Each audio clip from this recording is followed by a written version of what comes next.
This conference will now be recorded. Okay, this is going to be a video that is simply educational regarding the group teaching portfolio spreadsheet. This is a spreadsheet I created. It's a spreadsheet I use. I probably spent about a year and a half getting everything in it that I wanted and everything out of it that I did not want. This is intended not only to track your trades, but to help you when you're deciding if you have to sell a certain lot of shares before earnings or under a stop loss rule or anything else. It is also designed to help you review the overall content of your current holdings, to see those at a glance, as well as to have the details on a second page. It also is intended to be used in post-analysis because it's set up once you sell a position, you will be able to track what that position did after you sold it. There's also a place for you to enter your notes at the time you make a trade, so you know what you were thinking, and that you have those documented, and you can go back and look at your reasons for buying and selling any trade as part of your post analysis on a monthly, quarterly, or an annual basis. And we really ought to be doing all three of those under CanSlim. So let's talk about how this got done and the format that it is in. See if I can get my slides to advance. Okay, first question, where do you find it? Where is this located? Okay, so this is on the Greenville East Side IBD meetup site. I'll just switch to that real quickly. So here's the site. All the files that I've linked are on the message board, which is under the More tab right there. So you just click on More, click on Message Boards, and it's going to be in the top pinned post. So it'll always be in the top. I'll update it and change the date each weekend when I've uploaded the version that ends for the prior week. And all you do is have to click on that and it will take you to it. Now I already have it open, so we don't have to do that, but I wanted to show you where that was. So that's where you find it, and how you get to it. And so it'll always be there, and it'll be updated each week with the current trades for that week. Now, this is set up, as you obviously saw, in Google Sheets instead of Excel. So why did I do that? Originally, I started in Excel. I was more familiar with Excel. I didn't need to learn anything new. And then I ran into problems. With Excel, they would occasionally change their data feed sources. For instance, the current prices, which are delayed in Excel, and they're also probably 20 minutes delayed in Google Sheets. But when Excel changed that, the spreadsheet, you just get a bunch of asterisks or because it was not pulling the data, and it was very frustrating, and you'd have to go in and change your cell formulas to fix that. So I did not like that.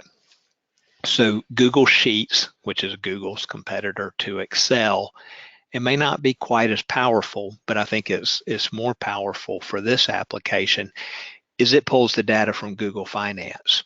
So it's not something they're going to be changing. So I should not ever have with Google Sheets a data feed issue, since they're using themselves to supply the data.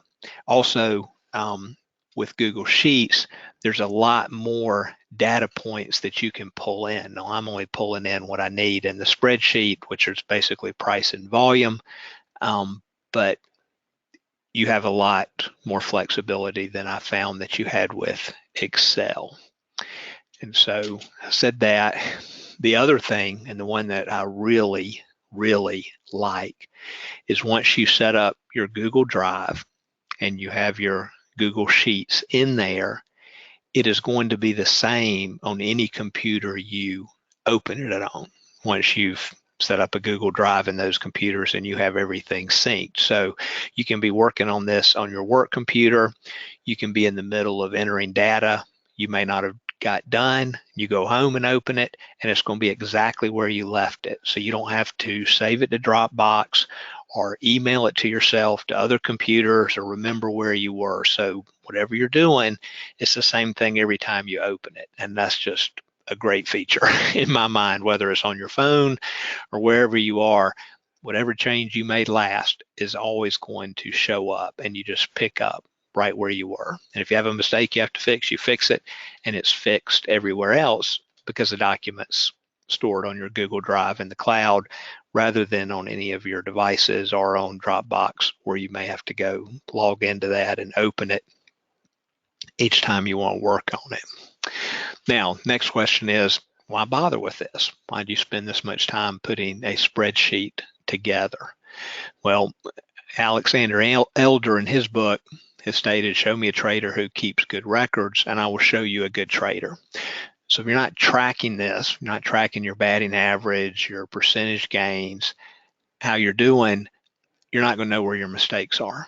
And if you know where your mistakes are, then you can't correct them. So an integral part of CanSlim is having good records, not just looking at your brokerage statement at the end of the year and seeing how you did overall, but being able to look at each trade, do your post analysis. Could you have handled it better? Did you handle it well? Just to have all that data in one place.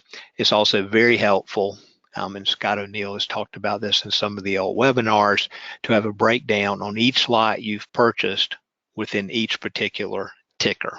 Because if you have to sell something due to a sell rule, normally you want to let the highest basis cost shares go first and keep your lower basis shares as long as you can, particularly in a very good performing stock.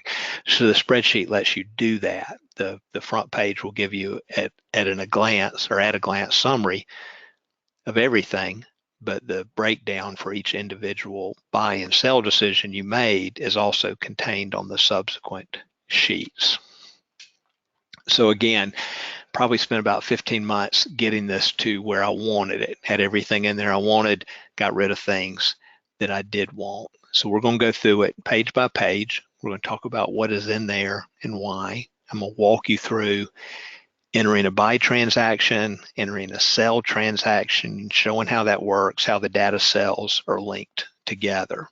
And again, when you open the group teaching portfolio, Owen, through the Meetup site, you can make a copy of that, and then you'll be able to edit your own copy. So you can start your own document off making the copy of the copy I upload each week. You will not be able to alter the data cells when you open the one on the Meetup site.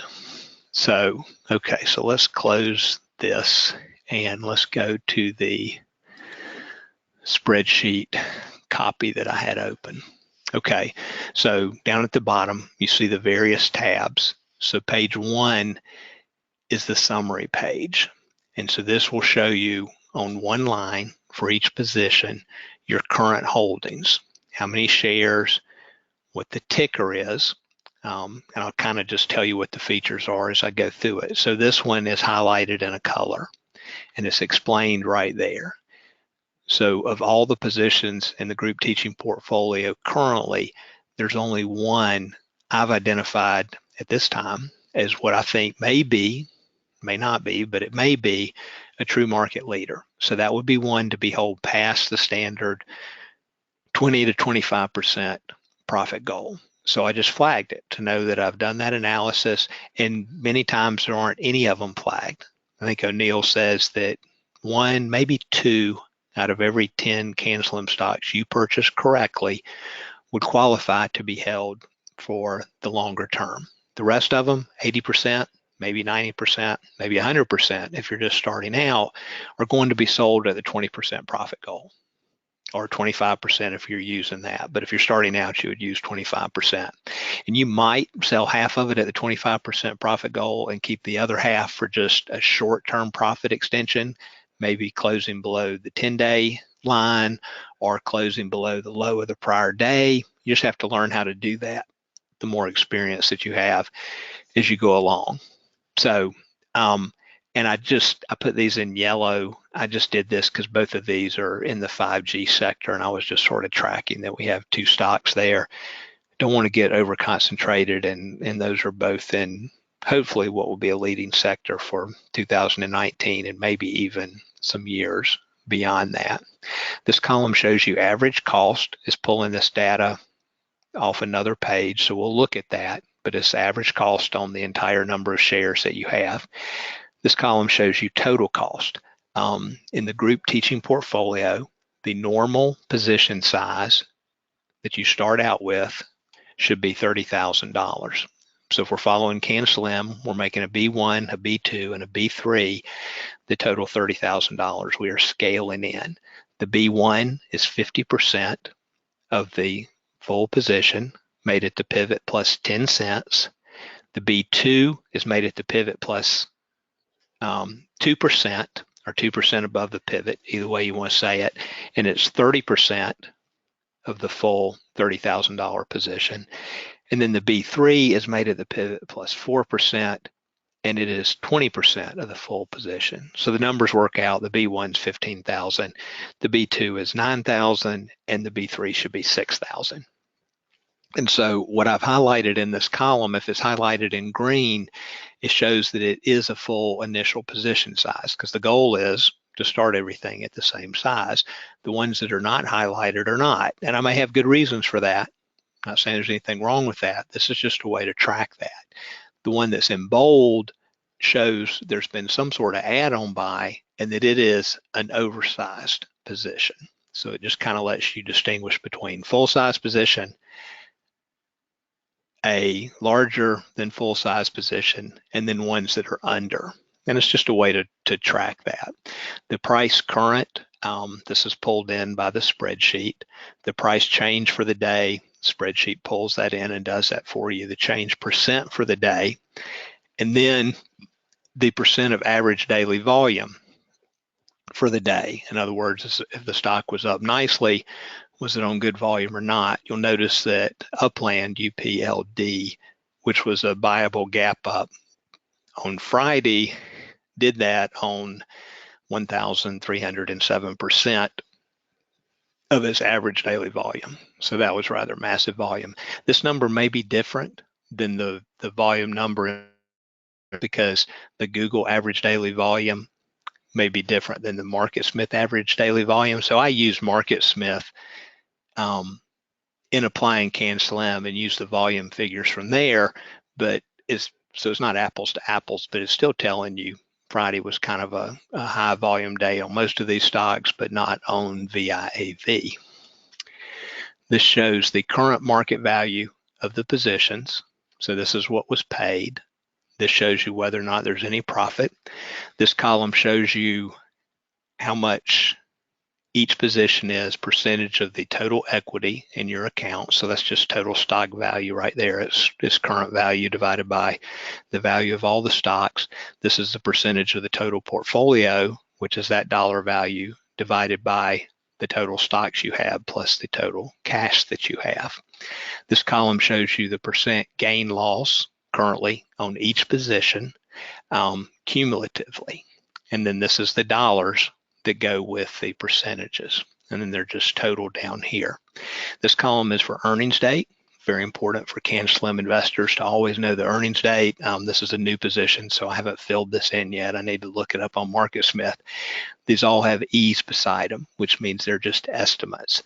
Once I get within 2 weeks of those dates, I will start looking for a press release on the company's website, and I'll change that. It'll have the date and the time, AMC, after market close, or BMO for before market open, and then it'll normally have PR, meaning I read it in a press release. So I know it's a firm earnings date, and I'm prepared to make a decision the day before earnings, whether that can be held, whether it has to be sold, or whether it can be sold in part and held in part. So it keeps the earnings date front and center on what you own. This shows the volume for the day, the average volume for the day, and the average dollar volume for the day. So this column's kind of nice. You can look and say, how liquid are my positions? And you can see almost everything in here is very liquid. Upland, which was the viable gap up, is thinner. It's only $6 million per day. But the next lowest is VIAV, which is 32 million. The rest of these are clearly very liquid institutional quality stocks on VEEV, XLNX, and ACB. And then tickers are just repeated over here. This just shows the dollar gain for the day. You don't have to have that. And for one of our meetups, I was listing what lists they were on in the paper. So this column's really not part of the spreadsheet. I was doing that for teaching in our February meeting. These positions, last three, were added after February. That's why there's no data in there. So this line shows you the portfolio totals, total cost, current market value, percentage we talked about, overall unrealized gain, which is just the total of that column. This shows the margin or cash. This block just summarizes total stocks, so it's just pulled from right there. Cash or margin is pulled from right there, which is linked to another sheet, in total value. Some people like to do this, some people don't. This just shows you how things changed each day. It's a little more trouble to keep up with this. So for Monday, if you wanted to know the gain or loss for Monday, you have to click on this cell, and it's equal the current value minus the current value, 442. So no gain right now, but that'll automatically now update during the day. But at the end of the day, you have to go in, because this is going to change each day, whatever number it is, you have to enter it. So on Friday, which last week was quite terrible, as you can see, that's minus 1,570. So you can see up here, I entered that as a hard dollar amount. The spreadsheet filled it in at the end of the day Friday and during the day, but then I have to convert it to a hard number. So same thing at the end of the day Monday, if that shows the portfolio is up $1,000, you just click on that cell and type in 1,000. And if you don't do that, it messes you up for the rest of the month. So you can track that or not track that. I just put it there because it was some space, and then when each month's done, I'll copy and paste that to another tab. But again, some days I forget to do that. I also, these that are bordered in red were distribution days per IBD. This one was kind of light. This one was kind of heavy on at least one index. These were on two indexes, so I just used the double bar. Friday was not a distribution day as the volume was down, so it's not bolded. It's just another way to sort of keep an eye on those distribution days. This is the summary block on the front page for the year to date. So the realized gain, these are the positions that have been closed. This comes off the sold tab. It just feeds it in here. Unrealized gain is right there. That's what we haven't sold. That's the profit or loss in the actual holdings.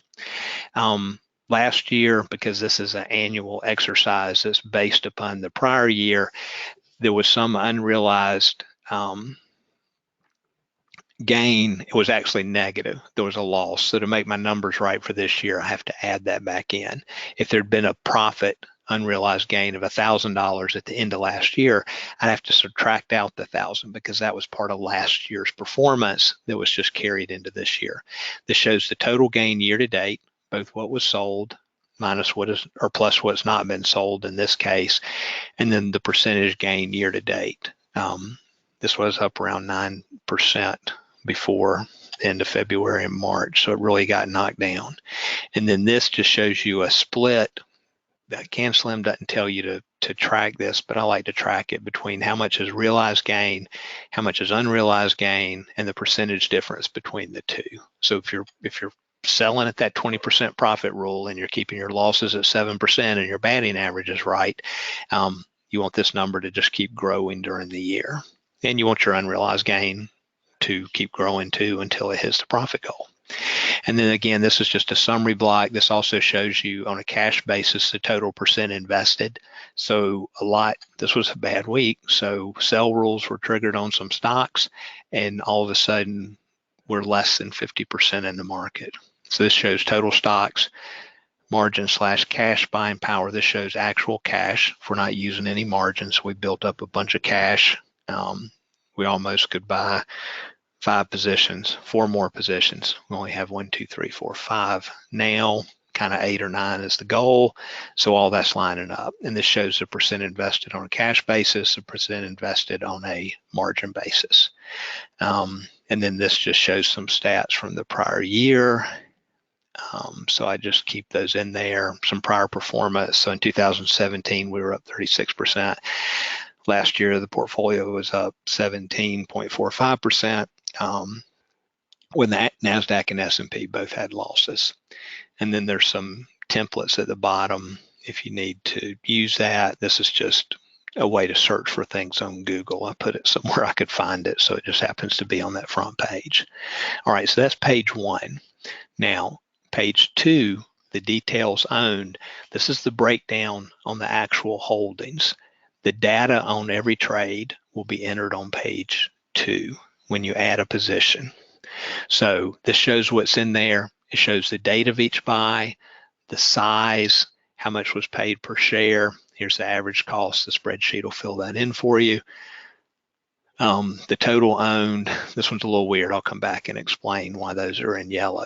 And then here's the dates. When you enter the trade, if you'll just make a couple notes, you'll know what you did and why you did it, because you're not going to remember it later.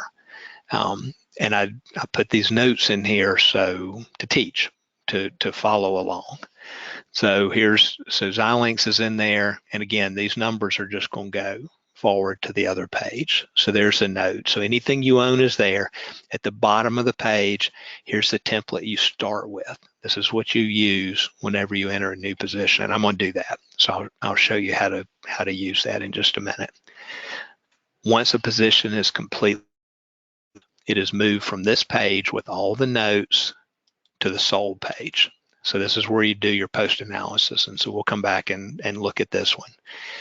There's a trade journal chart in here. I think it's really good at the end of the month, the summary of where you were, good trades, bad trades.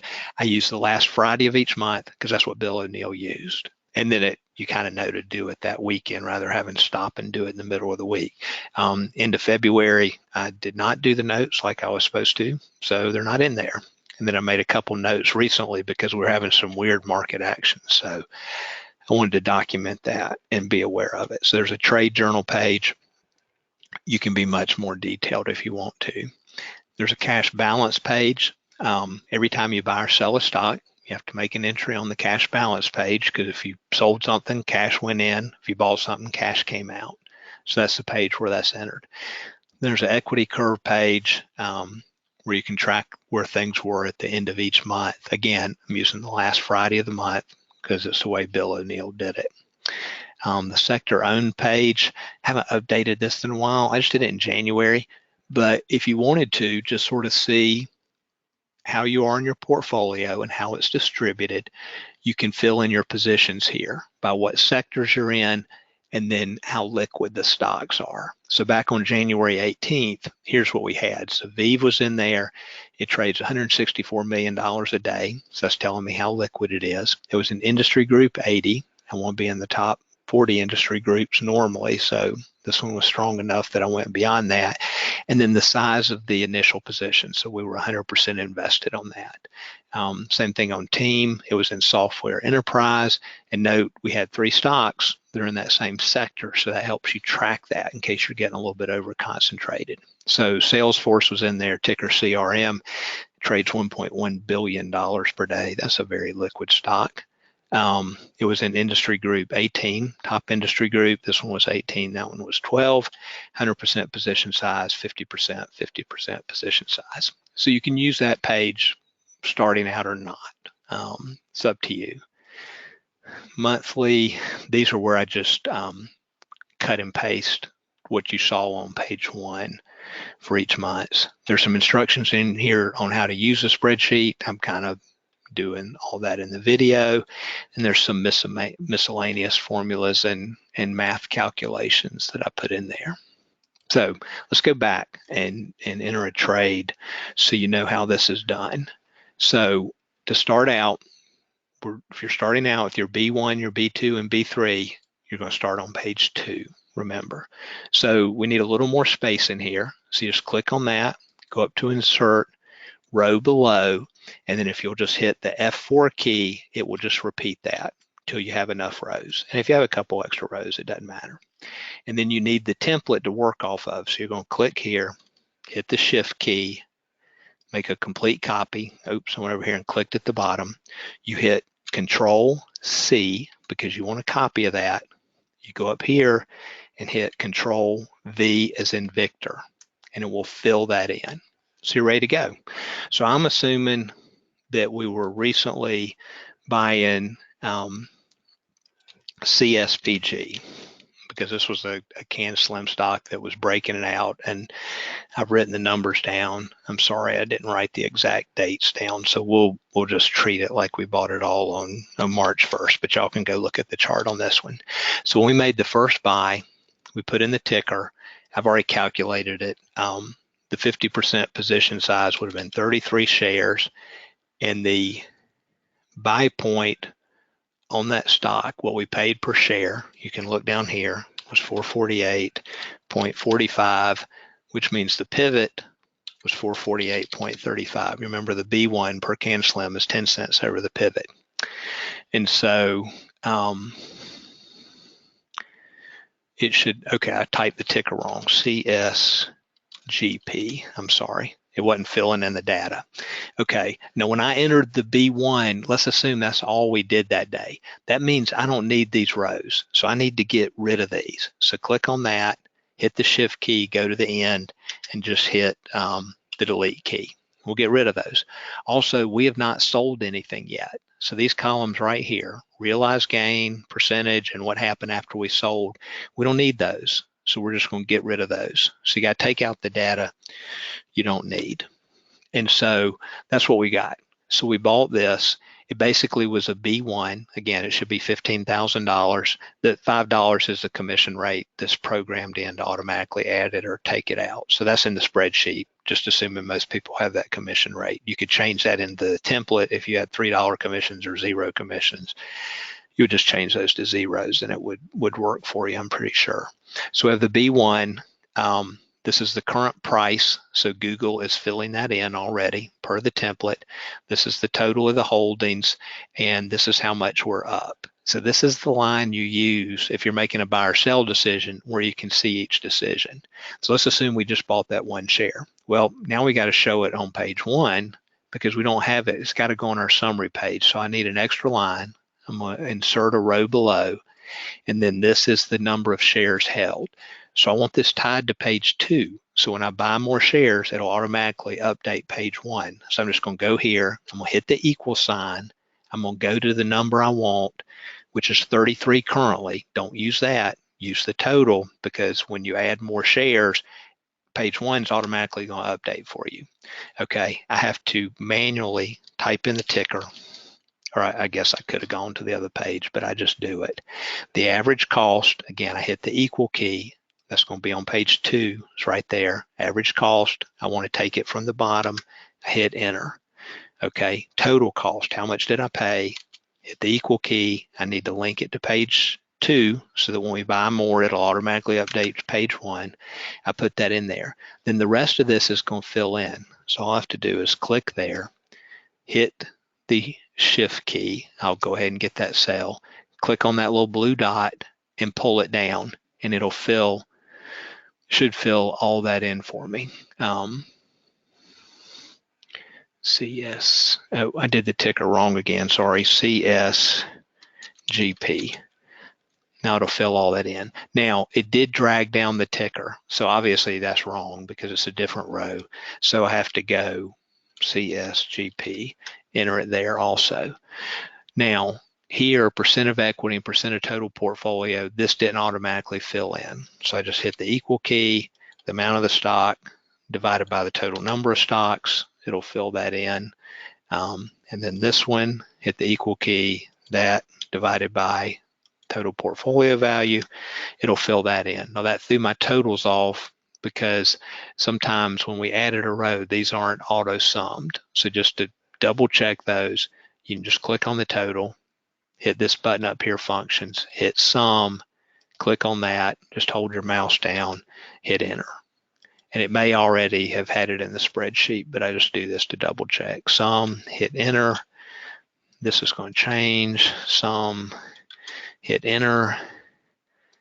Sum, click, drag, hit enter, and it does it. So that adds up to 100%. So we know that should be correct. And then when we add in the cash, this one should add up to 100%. And then I need to make sure my total's in here, hit sum, click, drag, hit the enter key, and it'll update it. So now we have that on page 1, and again, except for those first couple entries, or linking them to page 2, you don't fill in any of this data. The spreadsheet will do it for you. So now let's say we make a B2 in this stock. Price goes up. So I'm just going to say it was the next day. I'm making that up. And really, again, I can hit the shift key and I can drag that whole row down, and then I'm just going to have to change it. It's still in the group teaching portfolio. You may have multiple accounts. So this may be in wife's IRA, so it may be IRAW, but it's still part of your entry scaling into this stock. So I already know, because I did the math on a separate sheet, it would be 20 shares, and now the pivot plus 2% is 457.31. So we're assuming we brought these exactly right. So that's the $9,000. I had to round up a little bit, and this is an expensive or higher price stock. No stock's expensive because we're scaling in and the position sizes are all the same. But it is a higher dollar amount per share. So it shows that, and then it filled all this in for me. It totaled it up. It was already fine. Over in this last column, this is our 7% stop loss. So you're selling 7% for the purchase price, from the purchase price, so it filled that in for you. And then the profit goal, which is 20% from the pivot, note it's the same for both stocks because it keys off that pivot number you put in. The pivot does not change, even though you're buying at pivot plus 10 cents, pivot plus 2%, and pivot plus 4%.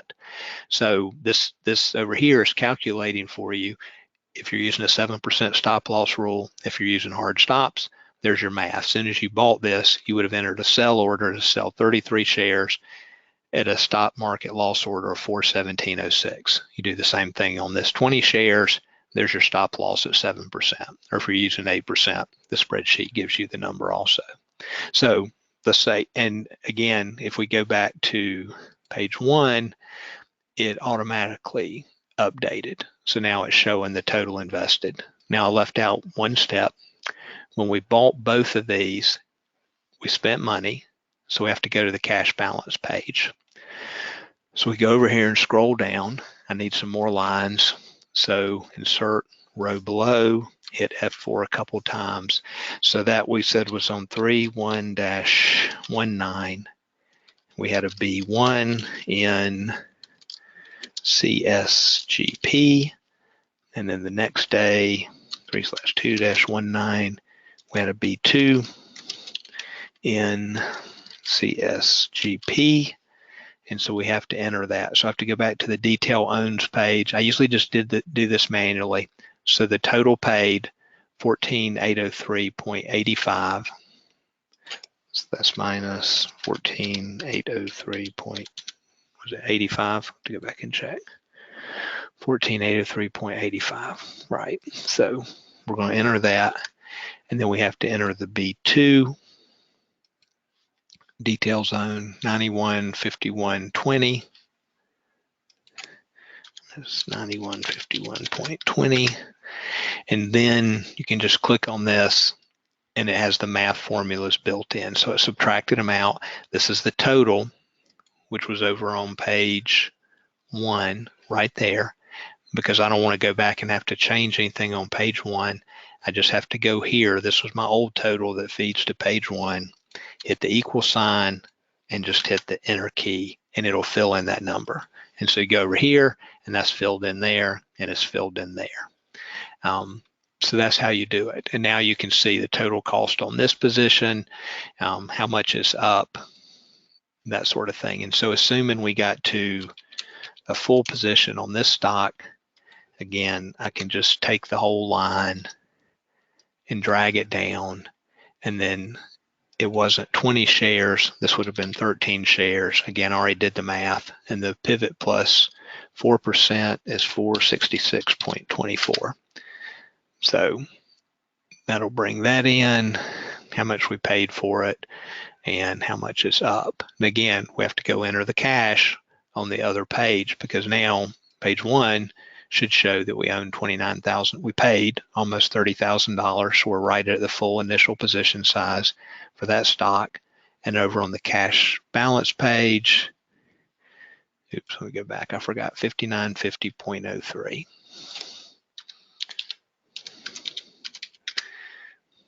And you might could do that where you just point it to that cell, but I don't know, because we're going to move that later to another page. I don't know if it messes this up, so I entered those manually. We got to update that to there, and this was our B3 in CSGP. So that's how you enter a trade. So there it is, and now you can go to the detail own page and track your profit in each one. So that lets you show that, and if at some point, hopefully you get to the 20% profit goal, then we're going to sell it, and we will show the shares as sold. So what we do if we sell it, we're going to come in, we're going to enter it on this page, but if we're selling all of it, we're going to move it over to page 2. So I'm going to show you how to do one of these. So you're selling the stock. And again, this is filling in all the data you're going to need for your post analysis. And down here, we should have, as we did each trade, a B1, and it was at the correct size. So I don't need to put any notes unless I need to say something about that stock. And then I'd put the B2 and the B3 on the days that they happen. Just have a little trading history. And you might put some note in there if you want to. Breaking out of a first stage cup with handle on 50% volume or whatever it happened to be. So you know a little bit about the trade. Like you can see, these are explained up here on these other trades. So this kind of shows what I did before I entered that one. What was that? VIAV. Okay, so you can read that. So you want to put some notes in there. You can go back to it, as well as when you sell it, you want to put some notes in to see what your thinking was, because in your post analysis, you're going to look and see, hey, was that a good trade or was that a bad trade? So let's say we're going to sell it. What we have to do, and you can sort of see the headings down here.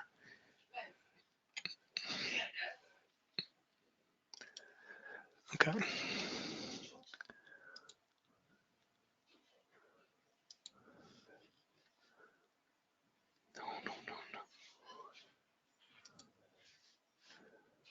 Okay, let me pause this and I'll come back and pick that up. This conference will now be recorded. Okay, so sorry I had to take a break there. Let me pick back up. So we're talking about selling GS or CSGP, and I realized I made a mistake right here. That entry should have been at 466.24 was the pivot plus 4%. So that means my cash was wrong. So we got to fix that. 6606.12. And that'll fill in there. Okay, so let's say we are now ready to sell this and enter the sell, and we're going to assume it hit the 20% profit goal, which is that price right there. And let me fix that, sorry, because the pivot stays the same. Okay, so 20% profit goal is the same for all 3 positions, because the profit goal is measured from the pivot, not from your buy point. So that's 538.02. So we're just going to assume we had a sell order in at the 20% profit goal. And I can just drag that down, and all of them sold. And we'll say that happened on April Fool's Day. So we've got to enter the date in each of the cells for the sell date. Oops, just copy that down. Control V, you can't really drag and drop the dates because it'll make it 4-2 and 4-3. I mean, if you just pull them down. Okay, and so the number of shares sold is the exact same number we bought. So that's got to be entered in the cells because we're now selling. And so we've got all that entered. And so now we need to fill in the realized gain, the gain percentage, and then what happens after we sell it, which is these 4 columns. So we deleted this earlier because we've not sold anything. We don't need it till we sell them. So we'll go back down to the template, click on it, Shift, Control C, and then Control V to insert it. And so it filled that in. So it shows you each of the positions, the dollars that were made on it, the percentage gain, and because this is measured from the pivot, again, they're actually less than 20%, as you can see. And then these columns automatically show what happened after we sold it. Now, since we were using artificial sell date and sell number, I mean, it just treats it as if the stock has gone down based on the sales price we put in. So once we've sold it, we're going to no longer own it. So we can go back to page 1 and we can simply delete, go to edit, delete row 11, and it just gets rid of that whole row because we don't own it any longer. And then because we sold it, we have to put in the cash. So the total sales price is right here. Since we sold all 3 at once, it's just the total. If we sold them in lots, we would just enter how much we actually sold it for, but here it's cumulative. So 35,494.32, 35,494.32, and that's a positive, and we would just put sell all that particular stock. And so we're going to add that into our cash, and we have to update down here equals that cell, and so it'll put the cash in and take the stock out back on our summary page. Now, since this has been sold, and we would put in the date we sold it and the reason we sold it, hit the 20% profit goal. We didn't think it was a true market leader, so we went ahead and sold that. So we don't need it on the owned page anymore. So once you sell something, it goes to the sold page. So we go over here to the sold page. These are all sold positions in the group teaching portfolio this year. And we need to put it at the bottom of the list. So again, we've got to insert some rows below. Just hit the F4 key and it'll keep inserting rows. And then we're going to cut and paste it over to here. So we're going to go back to the owned page. We're going to highlight the entire group. So we click, hit the shift key, go all the way over to make sure we get all the data. Then we're going to use Control X because we are cutting it. We want it off this page. So it's Control X, that'll take it off. Go to the sold page, Control V moves it over here. So, and the other thing I should have mentioned, these columns, since we sold it, I know I left them in here to talk about something at a meetup, but we sold it, we no longer own it, it's no longer changing, so we can delete the held column. So we have the 4, what we sold it at, percentage gain, what happened dollar-wise after we sold it for post-analysis, what happened dollar-wise, percentage-wise, I mean, after we sold it. And then we have to add our gain into our year-to-date gain. So this number down here, let's see, I'll click on it, double click on it. Okay, and see how it lights up these cells. So each time we've sold something, it's added into that total. So now, since we have to add this number in and it's not in there, we can just go up here, put in a plus sign, and click on that cell in order to include that gain in the total. And you'll now see that this number, gain year to date, is now right there. So it filled it in on the first page. So that's how you sell something and then move the entire position to the details sold page. Now, then you can go back here, edit, delete those rows where it was on the holding page, and then we're ready to enter the next stock we buy. Insert some more rows just like we did it, and we'll put it on page 1. Now, what happens if you have sold part of a position, but not all of a position? So you own it, you need to keep it on the owned page till it's all sold, but we have to account for that. So here's one where that actually happened. So I put the cells in yellow to show that this was sold. So on the 7th, let's see why this was sold. Okay, so this was sold under the distribution day count rule. So we were selling one of our weakest holdings. So we put in the date, number of shares sold, price we sold it for, and then we filled in the sold sales. we inserted another row and just dragged all this down. So notice on this last one, since this is not owned any longer, there's nothing in the realized gained column, unrealized gain, because it's now realized. So this one was actually a loss, and we see it's gone down a little bit more since we sold it. So we have to fill that in. We color it in yellow just to remind us, hey, that's gone. And then we have to do a couple things. First, we have to adjust our totals because this is gone. This number just needs to be the total of what we still own. So you just click on it, go up to there, hit the sum key, and we're just going to highlight those 3 rows. And it's already been done, so it's not going to change the numbers. Same thing here. It's not the total of all of them. It's just the total of the first 3 that we still own. Same thing here. It's just the total of what we still own. This is the total of what we sold. And then these would have automatically adjusted. And because we sold something, we have to account for the cash. So after commissions, we netted out $5,664.30. So if we go over to the cash page on the 7th, we should see that entry. There it is right there. So we sold that, we took that cash out. So you can see where that was entered. And also, because we now have a loss or a realized gain, but we haven't put anything on the sold page yet, we have to account for that in our overall math. So if we go over to the sold page, we lost $108.55. So you should see, and I may not have entered it yet. So on the sold page,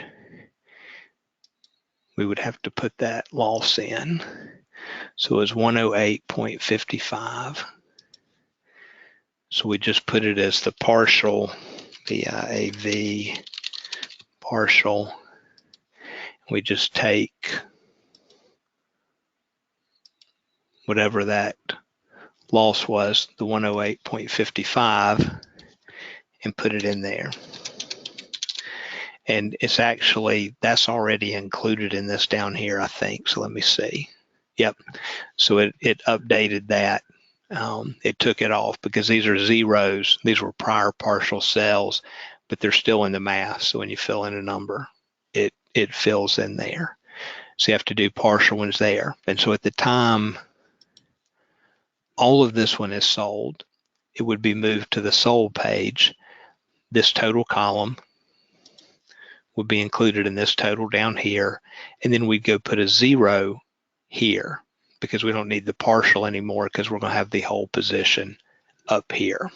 So I hope that makes sense in letting you know how to sell something. The only other unusual situation that comes up is what happens if you don't sell 13 shares at first. What if you sell,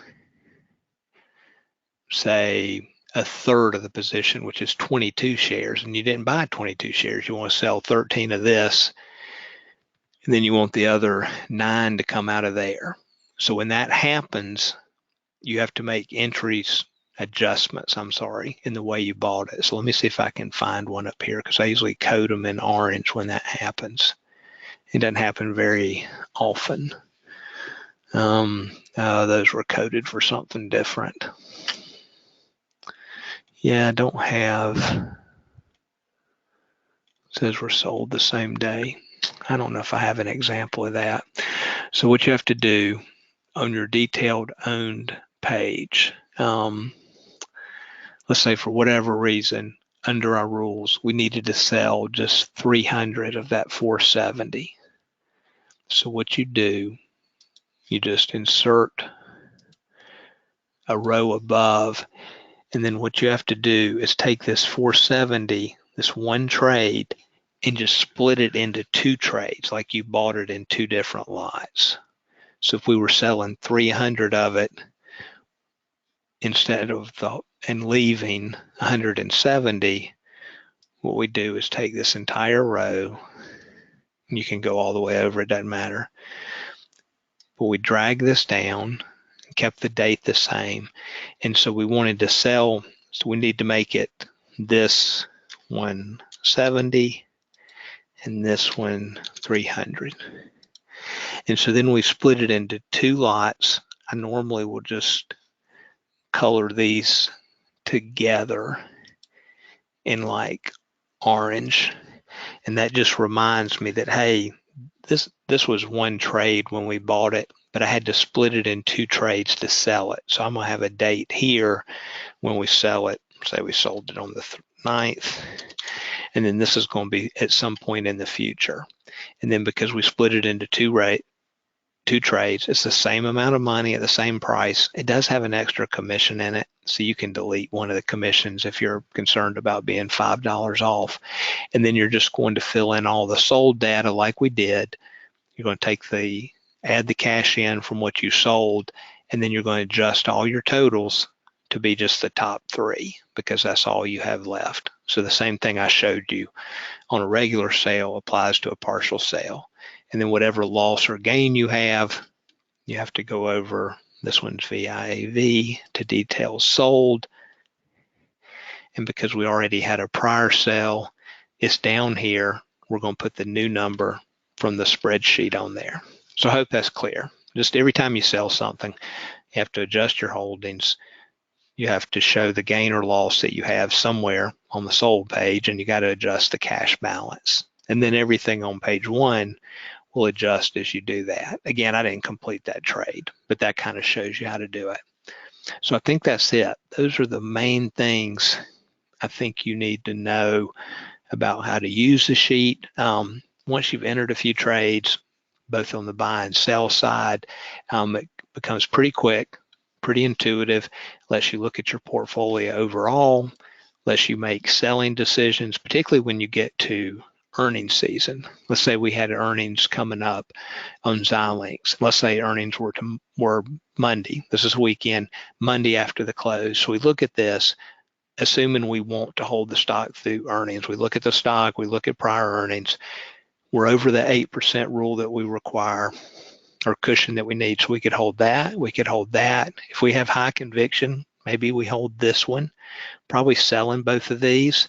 So we would enter those, we'd go ahead and sell those, put the reason down here, and do the entries like I showed you. But this spreadsheet makes it very easy to see exactly what cushion you have on each lot that you bought. So I think that about wraps it up. I'll go back to the presentation. Like I said, put a lot of time and effort into developing this. I do provide it free of charge. I hope it helps you improve your trading. If it is very helpful, you want to desire, and if you want to help defray some of our cost and expenses of the webinars and the software and the second meetup site to run all this, you want to contribute 10 or 20 bucks, doesn't matter. You can send it to PayPal, but you do not have to make any contribution whatsoever. If you have a question that I did not cover, feel free to email me and I'll try to address that. So I'm going to end this. Hopefully we will get a good recording out of it, even though I took a break in the middle of it, and we will go from there. So I hope this helped, and I will end this as soon as I can get back to the page in just a sec. Thanks for listening.